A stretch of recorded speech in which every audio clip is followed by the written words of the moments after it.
2015, I was becoming interested in bike mechanics because my bike and my kids' bikes were getting beat up and trying to get them repaired and trying to go to bike shops. And I ran into this mechanic at a bike shop his name is Sean Lebeski. And I said to him one day, watching him work, I said, man, I'd love to know what you do. And he told me, well, if you want to learn my bike mechanics, why don't you come in and learn from me? You got to come in, a few days a week and spend a couple hours a day, and I'll teach you how to do my bike mechanics. And so the whole thing kind of started there. I got real interested, and all of a sudden I'm starting to collect bike repair equipment and setting it up in my garage and practicing. And 2 years later, in the summer of 2017, I've got a pretty good supply of bike repair stuff in my garage, and I'm starting to do bike repair on friends' bikes and neighbors' bikes and people that needed some repair. And pretty soon I started taking bikes in that I would find at pawn shops or that I'd find at thrift stores, and I'd rebuild them for people and give them away.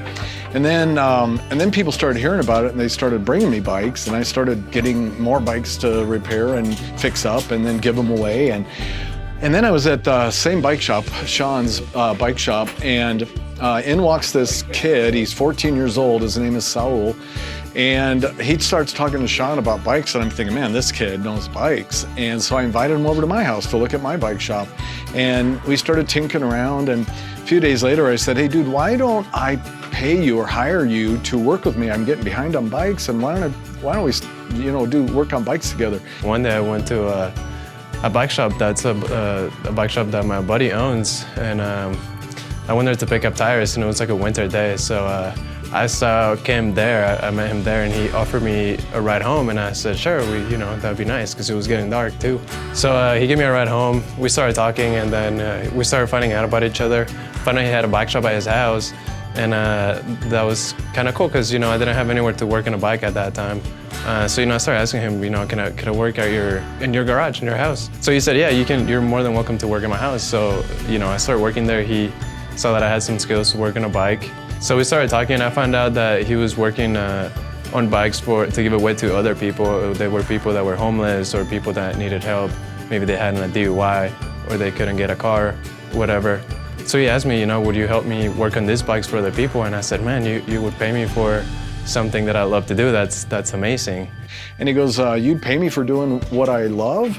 And I go, yeah, I need the help. So I started paying him, and he started coming in regularly in my garage, and we started doing bike repair.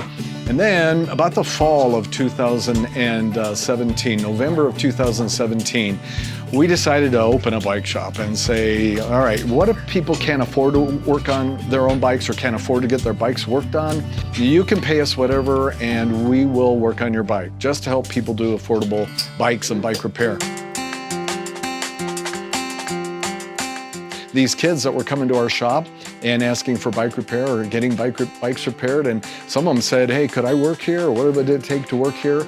And so a lot of the guys, we have 10 of them now that work at the shop, came as customers and started at the shop as a customer wanting to get their bike repaired. They came in with their mom or their dad, and they're all high school or young college guys, and it's really been a great part of our mission now to work with these guys and help them just with their life and with their character, with what it means to be operate a nonprofit, what it means to serve people, how to repair bikes, how to pursue excellence. So every week we have a team meeting. That team meeting is a time where we share thoughts and ideas about how to do our work better and more efficiently, with more quality control.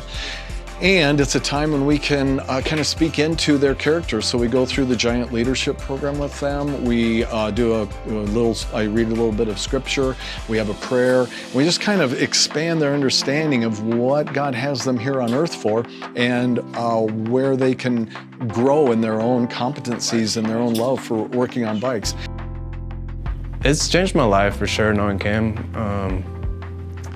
He's given me direction in a lot of things. He definitely sets the example.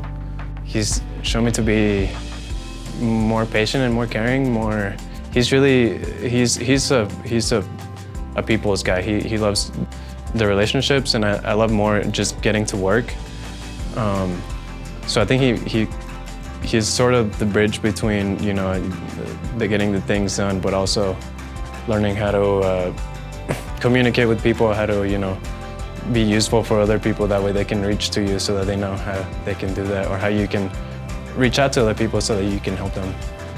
I don't know I don't know what I would be doing if it wasn't for him. I don't know where I would be. It's just a mission that we have, both inside the shop, working with these guys, and creating a team, which we really are, of guys that work together, repairing, working on bikes, and being able to see them serve other people in a way that makes a difference in their life.